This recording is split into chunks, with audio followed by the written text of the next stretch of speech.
Bonjour à tous. Je voulais d'abord vous remercier pour tous ceux qui suivent nos vidéos, aussi bien pour la Cape de Malitorne que pour le club SVP.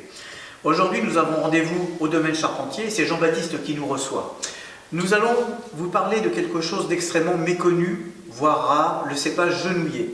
Le cépage genouillé, c'est un vin qui a eu ses heures de gloire avant le phylloxéra, au 19e siècle et jusque dans les années 1900. Il était perçu comme le meilleur vin de notre région. Jean-Baptiste, est-ce que tu peux nous parler de cette nouvelle aventure qui est le fait de replanter et de recommercialiser à partir du mois de janvier du genouillé? Oui, bonjour Guy, bonjour à tous.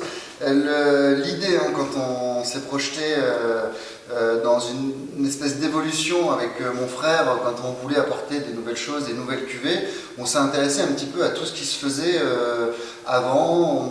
Ça fait longtemps qu'on entend parler des cépages rares, oubliez, chaque région a ses cépages rares.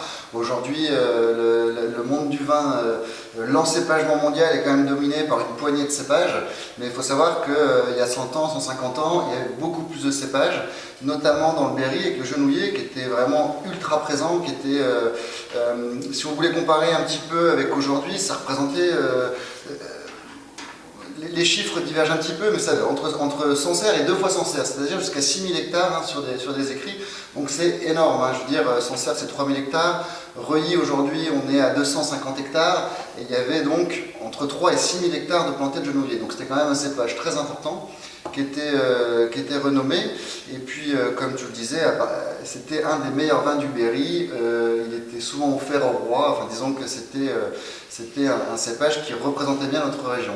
Et nous, au moment de chercher un petit peu des nouveautés, donc nous on a à Reuilly nos classiques Pinot Gris, Pinot Noir et Sauvignon.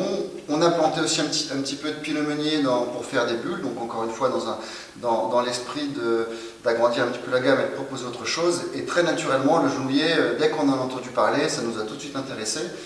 On s'est rapproché de d'autres vignerons qui étaient un petit peu aussi dans cette histoire, anciennement le domaine Villalin, ils sont maintenant à la retraite, mais avec Marilyn et Jean-Jacques. Et à l'époque, on s'était mis un petit peu ensemble, et ils avaient besoin de droits de plantation. On en avait, des droits de plantation de 20 pays, donc on leur a cédé nos droits de plantation pour faire la vie de mer. Et l'aventure a commencé à partir de ce moment-là. D'accord. On parle de quelle année là?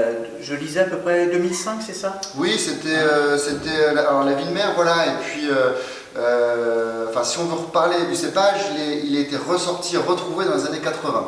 Ouais, donc c'était un long processus quand même pour arriver en 2019 d'ailleurs, pardon, pour le premier millésime. Ouais, quelques pieds de vigne retrouvés au bord. C'est ça, certains disent 2-3, d'autres disent 10-12, peu importe. Oui, c'est-à-dire qu'il était littéralement disparu. C'était dans une vigne familiale, effectivement, dans les bords.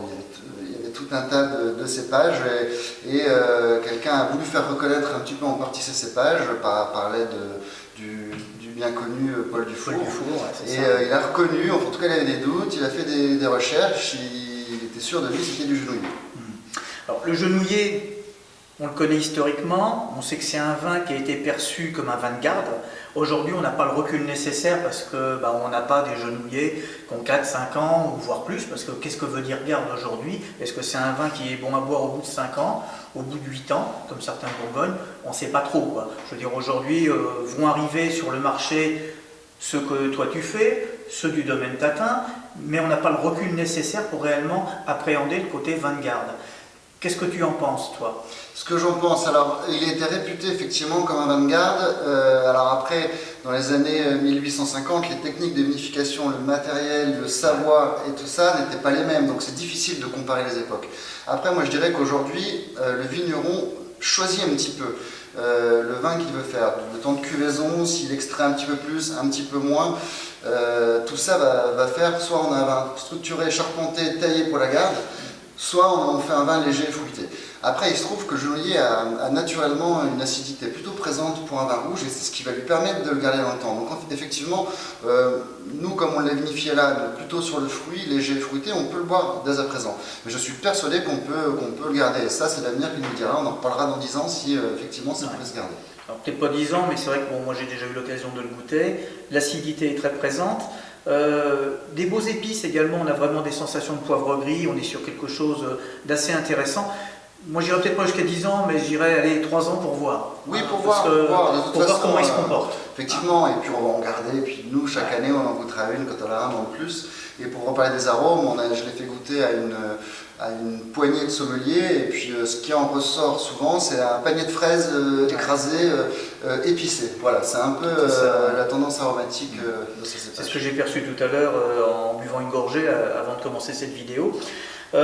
C'est un vin qui va être extrêmement confidentiel au niveau de la commercialisation.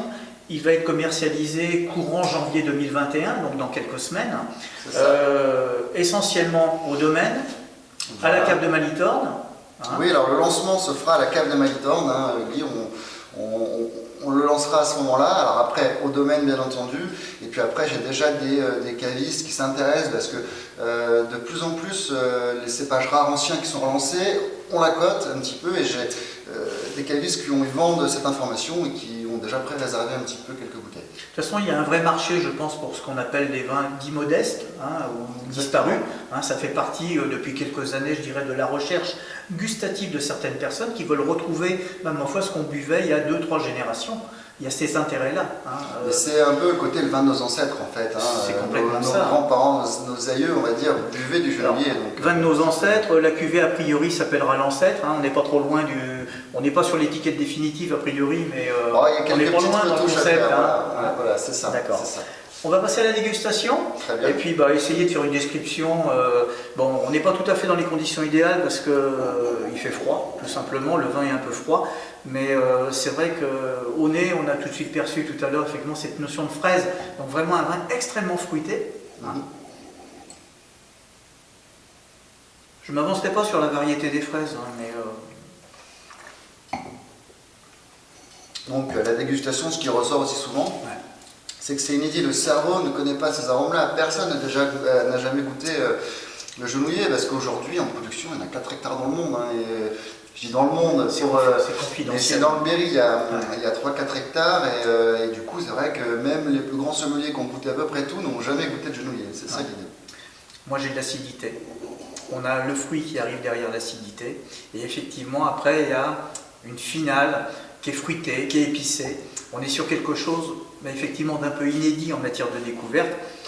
Alors moi je vais inviter tous les curieux, tous ceux qui n'ont jamais goûté, effectivement, à acheter ce vin. Mettez-en un petit peu de côté, ça vaut le coup de voir ce qu'il va donner plus tard. Des cépages historiques, disparus dans le Berry, il y en a eu d'autres. Hein. J'ai récupéré une petite coupelle d'un vigneron qui s'appelait Jean Ciré, qui est décédé en 1890, alors c'est pas d'aujourd'hui. Et on voit qu'il faisait de la publicité pour du Reuilly en Sauvignon, du Coteau de l'Arnon en Rosé, et ça m'a surpris, du Côte de Diou en Gamay. Alors Côte de Diou en Gamay, je pense qu'aujourd'hui, c'est plus qu'un vague souvenir. Hein, le Côte de Diou n'existe plus. Voilà, le Côte de Diou n'existe plus. Hein. Ça fait partie de ces petites appellations de lieux-dits quasiment, qui ont littéralement disparu. Est-ce que demain, tu crois qu'on pourrait replanter du Gamay, pourquoi pas, dans la région et repartir encore une fois sur une aventure, je dirais, de ces cépages dits disparus?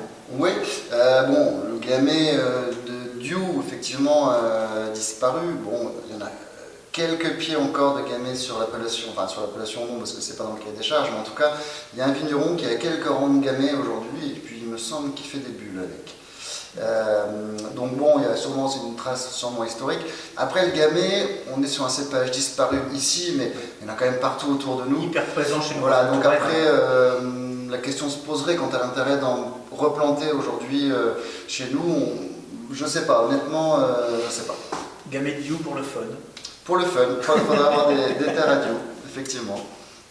Merci à tous de nous suivre. On va vous souhaiter de bonnes fêtes de fin d'année. Continuez à vous protéger, ça vaut le coup. À très bientôt pour une nouvelle vidéo. Merci à tous.